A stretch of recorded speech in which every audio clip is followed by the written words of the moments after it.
In today's video, I'm going to teach you how to view activity in Google Drive. Fix today. Here, let's begin. Have you ever noticed files inside a shared folder suddenly changing names, moving locations, or even disappearing? It can be difficult trying to figure out who changed what. Luckily, Google Drive keeps track of all activity behind the scenes, and you can view the full history in just a few clicks. First, open your browser and go to drive.google.com, then log into your Google Drive account. Once you're inside Google Drive, click on My Drive, or open the specific shared folder you want to check. Now move your mouse to the top right corner of the screen and click the View Details icon. It looks like a small lowercase I inside a circle, located beside the Settings gear icon.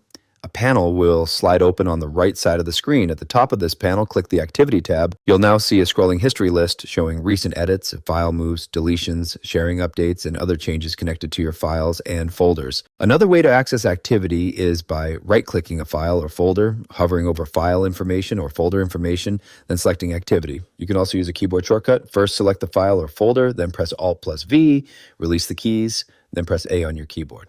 And that's it for this tutorial. If you have any questions or suggestions, feel free to comment down below. If you'd like to see more videos like this, the subscribe button is free and helps support the channel so I can keep making helpful tutorials for you. I'll see you on the next video.